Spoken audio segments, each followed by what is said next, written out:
Hello and welcome to the Peterson Report on this Friday the 13th. Did you know that there is an actual fear of Friday the 13th?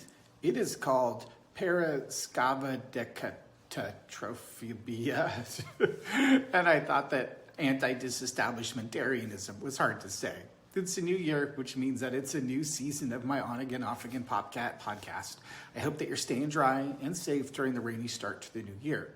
While I appreciate the rain and we so desperately need it, I need it to stop for a couple days so that I can begin resuscitating my poor backyard, which is strewn with everything and more mud puddle than lawn.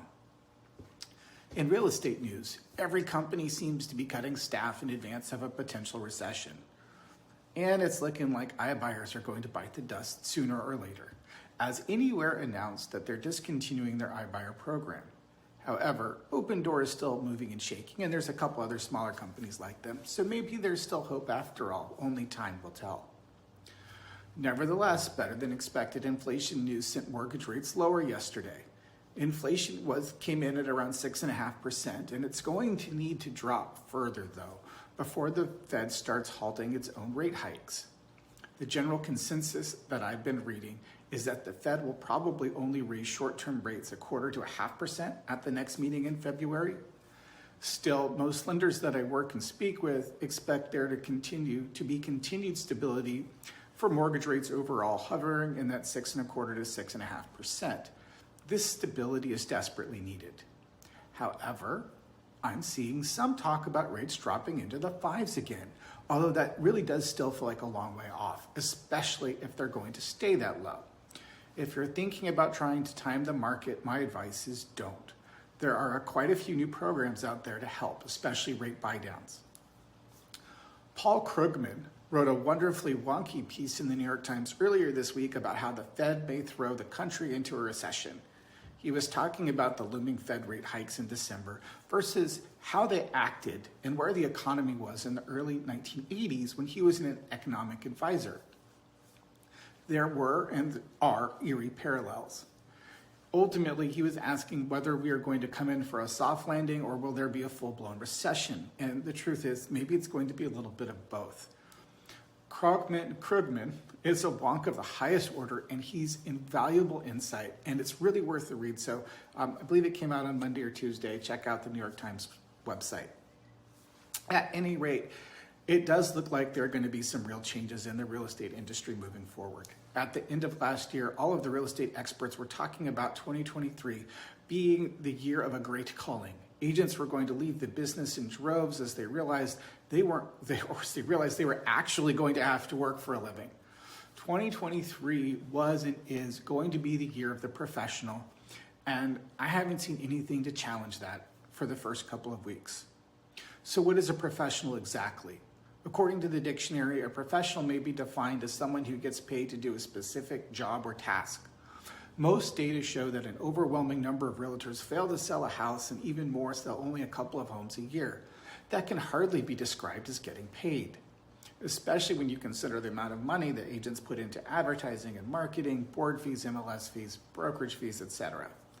And while all of these expenses pile up, lack of sales don't make them less professional. It doesn't mean that these agents aren't working hard. For many agents, it takes years to build the business. Open houses, cold calling, door knocking, sponsoring events, having booths at fairs and festivals. These are all important to establishing yourself in the community. There is no such thing as an overnight success. Which does lead me to an alternate definition of professional, which is, quote, a skilled practitioner and expert. Ooh. An expert. So what does it take to become an expert? I couldn't resist. I Googled it. There are about 700 million answers. That actually sounds about right. 700 million people in this world think that they are an expert at something. You probably know a couple of them. Hell, you might even be one of those. How to become an expert is particularly helpful, apparently, when looking for a job. Depending on which job board wrote the blog, there are anywhere from 3 to 17 secret ingredients to becoming an expert. Ironically, in reviewing the list of 17 things that a person can do to become an expert, there are actually only about 3 legitimately talking about learning the chosen field.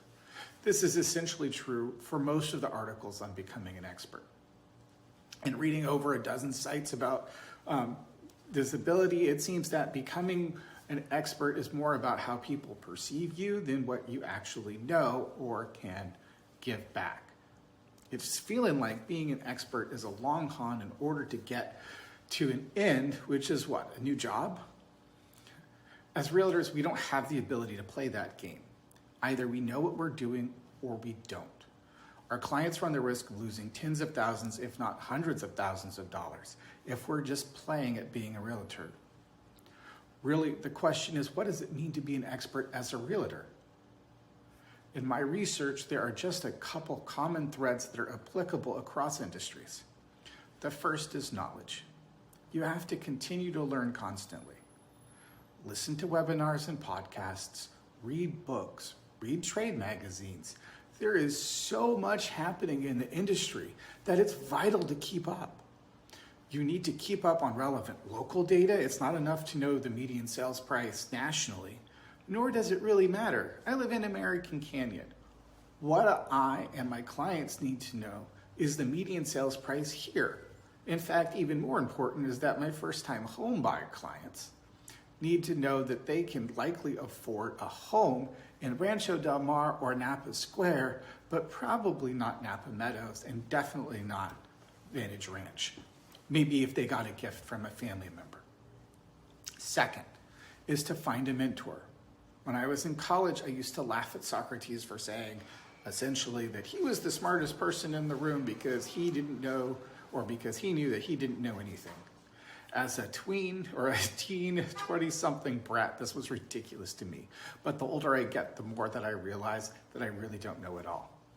I've had some situations where my clients refused to sell at the last minute, even though there was no contractual reason for them to back out. Without a mentor, I never would have been able to get through that process. I hadn't been faced with it before, and hopefully never again. The point being, without my willingness to be open to having help, I never would have gotten through that experience to learn a valuable lesson about communication. Last, you have to practice what you've learned. Malcolm Gladwell wrote in Outliers that it takes about 10,000 hours of deliberate practice to become an expert in a given field. It's a lot of hours. It's a lot of practice. And there's just no substitute for experience. That's all for this week. I look forward to seeing you guys or talking to you guys next week. Have a great day.